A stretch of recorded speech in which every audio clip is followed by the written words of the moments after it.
when Christine put the crown on my head, it was a complete shock. I'm just so excited to be the 60th Princess K.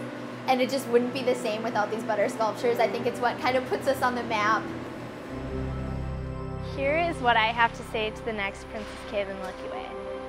Being Princess K is an experience that goes by so fast. There's only 1 year of it, so enjoy every single moment. That's all for this episode. Thanks for watching. See you next time, Off 90.